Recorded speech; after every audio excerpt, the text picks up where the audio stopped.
My next guest has been working in finance almost the last 6 decades. She actually shares her story of how she worked her way up in executive leadership in the early 1970s, which is very rare for a woman. That's an inspirational story. She then talks about her story thereafter of moving into her career as an author, which was quite a rocky road, but eventually led to her writing 28 best-selling books, and she was even featured on Oprah. Now, today she spends a lot of her time helping families as well as children become more knowledgeable with money to really set up those kids with a strong financial future. If you're looking for another episode that's really focused on money and kids, this is a good one. Please welcome Neale Godfrey. Neale, welcome to the show. Great to be here, Sean. Yes, thanks for joining me. So why don't you kick us off and tell us about your background?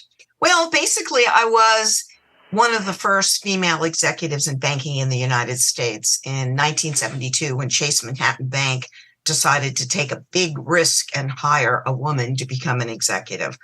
I rose through the ranks, became an executive. Oh, and Sean, this is interesting. I was hired at the same rate, the same amount of money as the men going through the training program. Again, 1972, it was $11,000 a year. I know that sounds ridiculous, but that was actually a good salary in those days.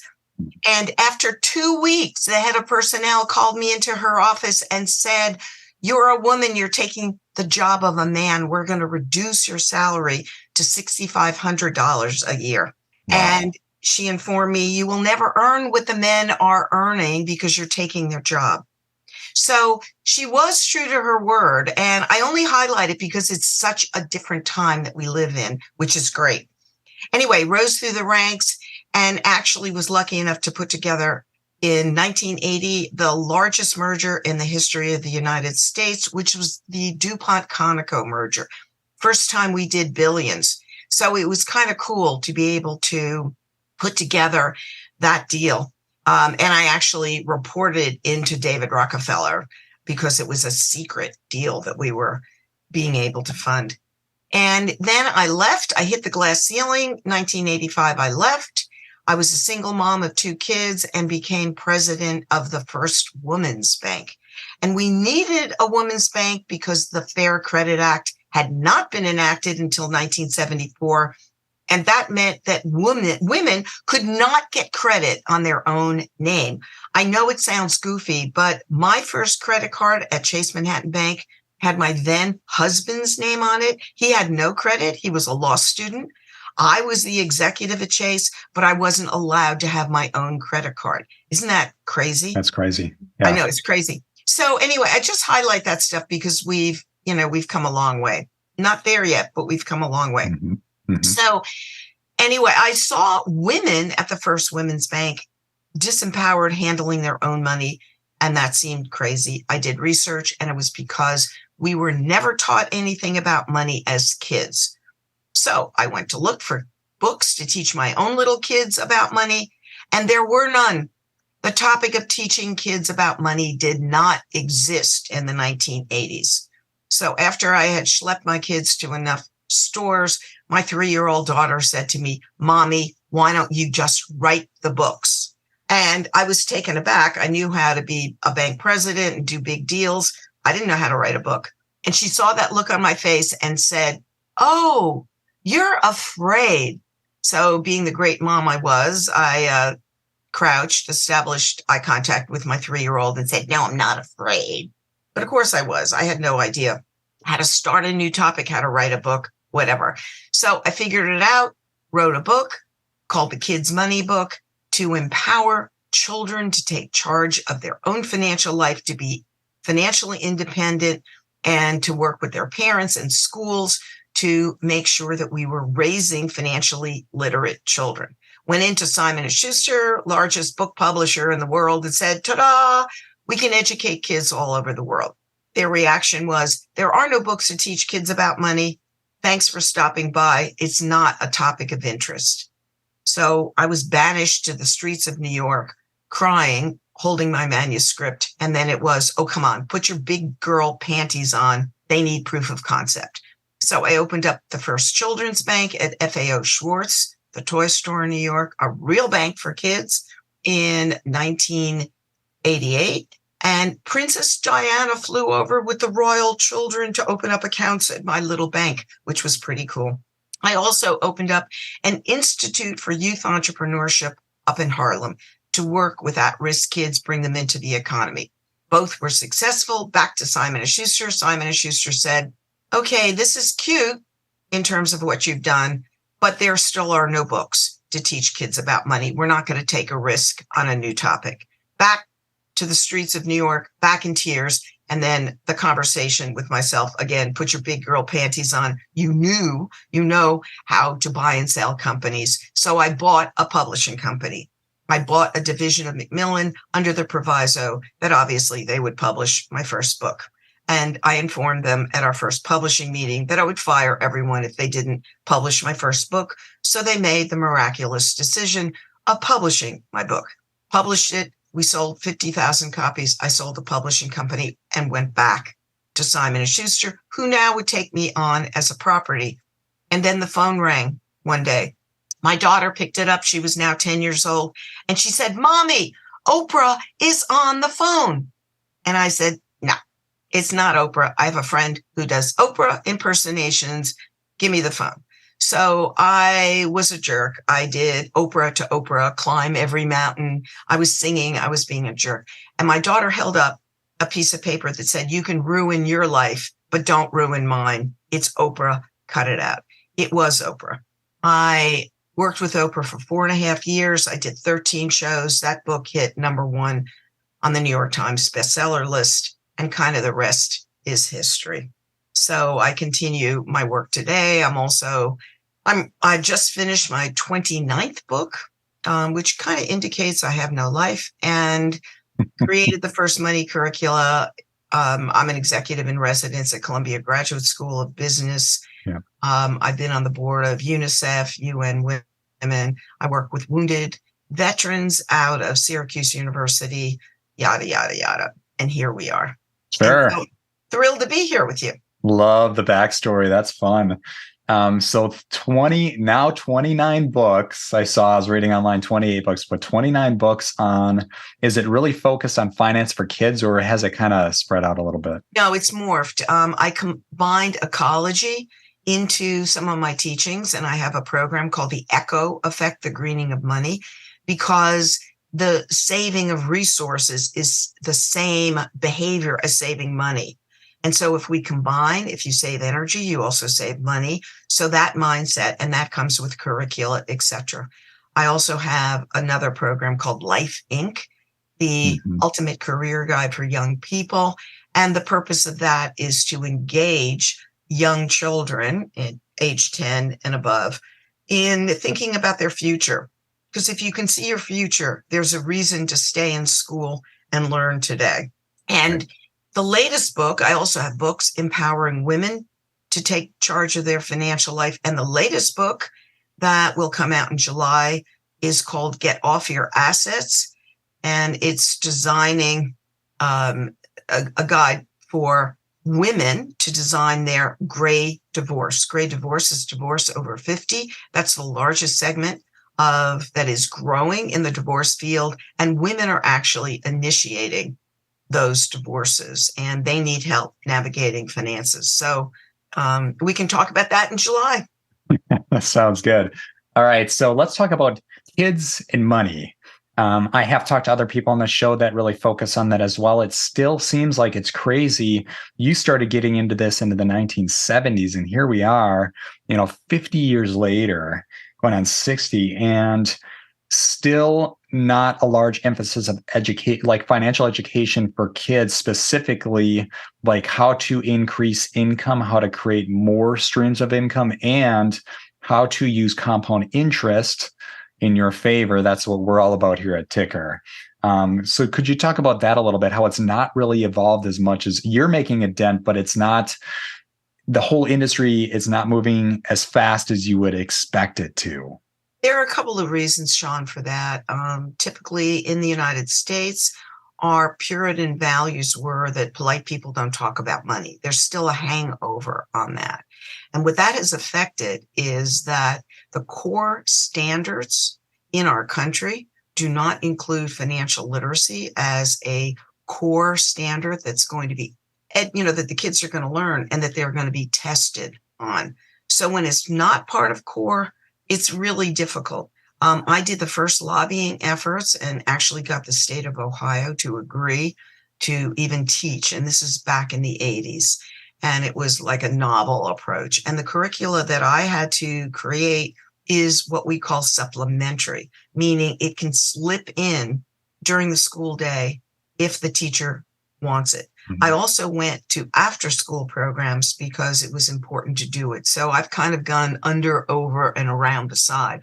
But until we as a country understand that unless you have a seat at the economic table and understand what you're saying in terms of compound interest and wealth building, you will not be part of the conversation. And I know that's harsh, but the fact of the matter is, unless we empower our youth to build net worth, to do that, they're always going to be disempowered. Right on. Okay. What I want to do is touch on that first book a little bit, and then let's touch on maybe the recent. So the first book, let's go deeper into it. This was a first one. You had a hell of a time getting this out the door. Let's go into that book a little bit. The Kids Money book was written, and it's been redone and upgraded to the ultimate Kids Money book.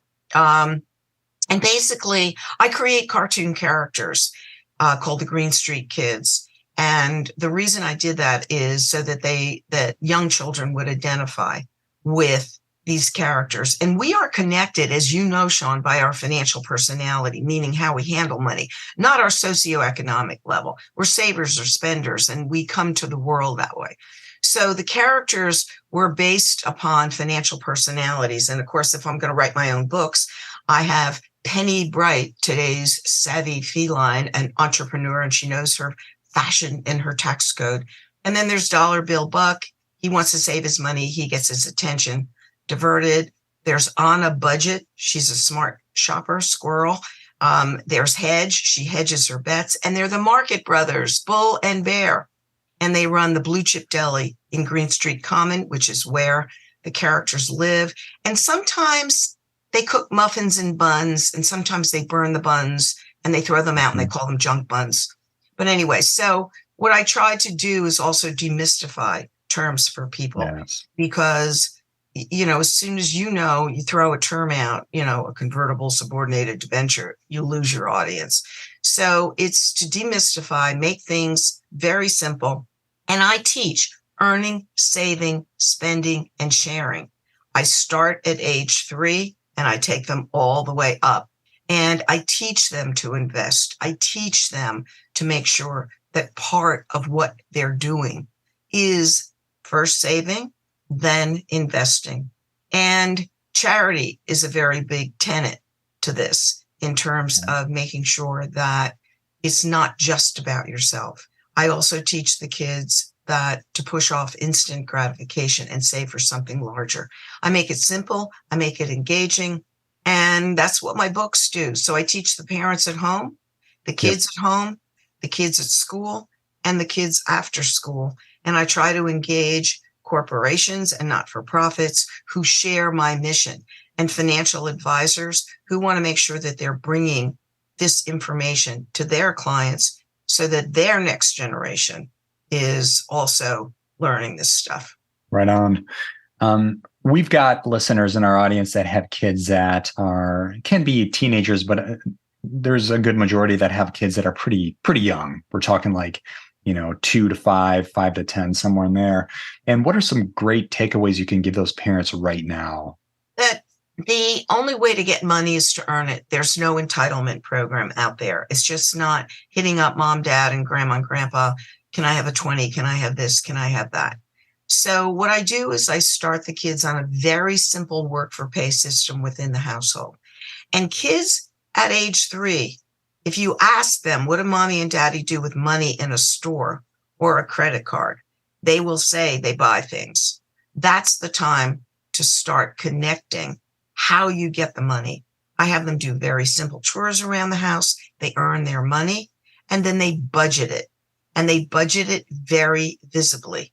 I know we're in the world of digital money, but I want you to start tactily So kids understand the connect between this is money, it goes into the bank, then it becomes digital, and then they start to not confuse money with digital games where you're buying moons and stars and benefits, which is all digital and it's gaming and it's not real. So I want them to understand real, then you move into digital. And in the budget, there's some instant gratification. I call it quick cash. They worked hard. They get to make some decisions. And then there is the charity jar or envelope, which is 10% to give to charity. And then they pick a goal for medium-term savings. They push off instant gratification, save for a little bit, understand that you get better stuff if you save a little bit. And then there's long-term savings. And that is for the little ones saving, and for the older ones by age 10, they can start getting involved in investing in the stock market, obviously through parents. Yep. And, you're going to say, does a 3-year-old understand long-term savings? No. Does a 10-year-old understand long-term savings? No. Do the adults in America understand the concept of long-term savings? No. You do that for a living. You know that. So I'm just forming a habit. A budget is a habit. And that's what I basically do within the household. Gotcha. Is there a particular book on your list that speaks to some of the tactical strategies you spoke to just now? Yeah, there are two there's several, but Money Doesn't Grow on Trees is on Amazon, and the basic tenets for little ones, school age, and then older teens and young adults. And also Be Money Smart in Tough Times, which is my latest book that I did in COVID. And it's also got the same basic tenets, and it brings in some of the digital aspects of this. So those two books are there. Excellent. There are a bunch of others, but obviously. Great. Yeah, we always start small with the call to actions. People can get one book and then go to another. And yeah. And they can, they can Google me, and they can, just go on Amazon for my books. No, that's great. Love what I'm hearing so far. Do you talk about in your books at all about setting up like a custodial account? I'll talk to my audience about that a little bit. Like the parent can work with the child, set up a custodial account. I'm just kind of helping out the audience here if they don't know already. But when the child turns 18, then they get that account. But under the age 18, it's kind of like the parent can manage it with the child. Yes, the answer is yes, and it's important. And if you raise the kids with the values and life skills that you want them to live in the real world with, then you don't have to be afraid of the fact that at 18, the money legally becomes theirs. And if they want to buy a Ferrari instead of going to college, they actually legally can. It takes a lot to step in, as you know, to change that paradigm. But, the parents I work with, and I'm sure the ones that you work with, aren't worried about the Ferrari. No. The kids understand. It can, as you know, if you think you're going to qualify for student aid, the money, because it's legally the kids, can count against them when they're filling out the form, the financial aid form. So that's just something to think about. If you're going to be on the cusp of that, don't. But if you're above it, it doesn't matter. Sure. Right on. Good advice. This podcast episode is sponsored by Ticker. Ticker is a platform that helps you manage your own investments with confidence. Check this out. Let's search for Apple. You can see Apple is on sale. That's looking good. Score is 61 out of 100, and margin of safety is 75%. Higher the score, the safer the investment, and the higher the margin of safety, the higher potential returns you can make. In this case, you can see the share price is $175 as of the recording of this video, and the upside potential, the fair value, is $398. All right, let's look at a different stock. We'll go to GameStop. In this case, GameStop is overpriced. Scores 39 out of 100. That's not looking too good. And the margin of safety is 0%. Here's some other features within. You can create your own custom dashboard. I like to set up and take a look at the top gainers and losers in the last 24 hours. I also like to take a look at the top search stocks, but you can really customize the dashboard to whatever you want. We have stocks, ETFs, crypto.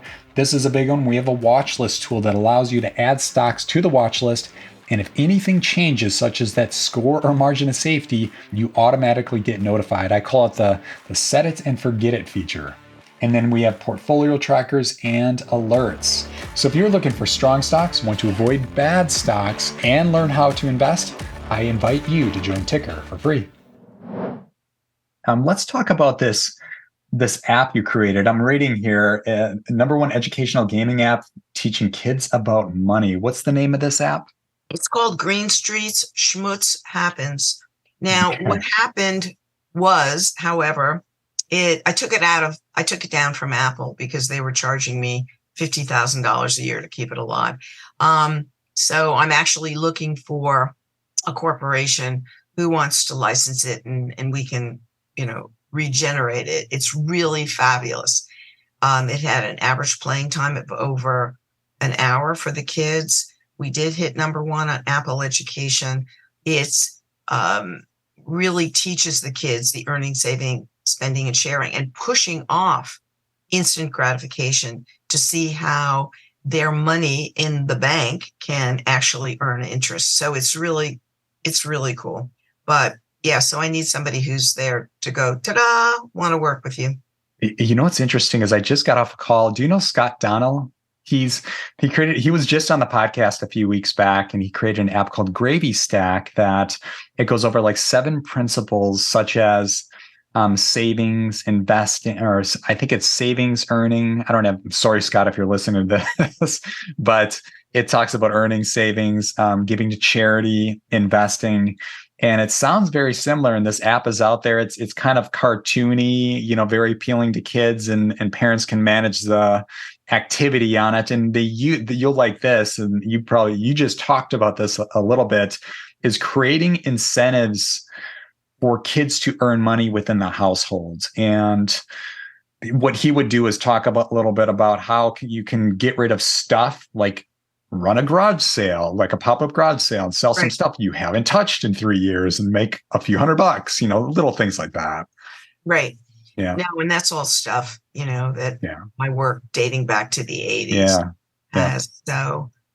So that's great. I love when other people jump in and do it, derivative work based upon my stuff. It's great. Sure. It's what I wanted to do. I'll make a connection off the call. I think it'll be good for you two to talk. I'm really passionate about this, is getting ahead of it, because I wish at like age 10, I would have knew how to invest. Where I'd be, it'd be totally different. But like kids can get way ahead of it if you learn how to save and how to invest at a young age, use the power of compound interest. So this stuff is fun. Let's touch on, what is your most recent book titled? Be Money Smart in Tough Times. Okay. And it, coming out of COVID and having people really look at their own situation vis-a-vis their children and what that means. And it's a book for parents and grandparents. And, it just came out last year, and obviously incredibly relevant to what's going on in our world. And again, based upon the values that you want your kids to live by. Yeah. Awesome. All right. Well, before we jump to the rapid fire round, is there one key takeaway you can give a parent today? Don't make money the biggest secret in the household. Talk to the kids, show them a bill. Here's the electric bill. And by the way, it is directly attached to your behavior. If you talk with the refrigerator open, which takes 30% of the electric bill, you're wasting money. So let's come up with energy saving electric, just on the electric side, that we can do. And, maybe we can reduce the thermostat in the winter and raise it in the summer. Maybe we can, do other money saving ideas. And hey, kids, teenagers, I'll split the saving with you. But you get them involved. You don't make it a secret. You don't go out to a restaurant and then hide the bill so they don't ever know how to calculate a tip. Get them involved. We have made money the biggest secret in the family. It's ridiculous. Money is the business part of our life. Share it with the kids. Or don't be surprised when they get their first credit card and blow it up going, well, Obviously, the credit card company thought I was good enough to do this, or they wouldn't have given me the card. These kids don't have a clue. Show them how compound interest works in their favor and also to their detriment. Oops, this is what's going to happen. And just make it part of normal conversation. Same thing with the investing with them. Let them buy stocks they know when they're 10 years old. Don't do buying and selling. Do not create day traders. Correct. Buy, hold, and watch. And let them buy. I don't care if it's, Disney or somebody that they know. Yes. And let them start researching. Wow, who knew that they owned ESPN? Who knew, and why did they buy all those other things? Because something could happen and people aren't going to go to the parks. Okay, this makes sense. Now you're involving the kids in the way business works. Yeah. At a young age, that's critical. I love it. Cool. All right, Neale, let's jump to the rapid fire round. This is the part of the episode where we get to find out who you really are. If you can, try to answer each question in 15 seconds or less. You ready? All right. What is your favorite podcast? I really like the daily news. I love that. I like boom. I want to know what's going on, so I'm not the big stupid when I leave the house. All right. What is a recent book you read and would recommend? Oppenheimer. Loved it. Oh my God. Read it. Yeah. I'm thinking of the movie right away, Christopher Nolan this summer. All right. On that note, what's your favorite movie? Yeah, I would go back on the Oppenheimer too. It was, I knew some stuff, but it was pretty earth-shattering in terms of how a person, a time in history, things could totally have been different.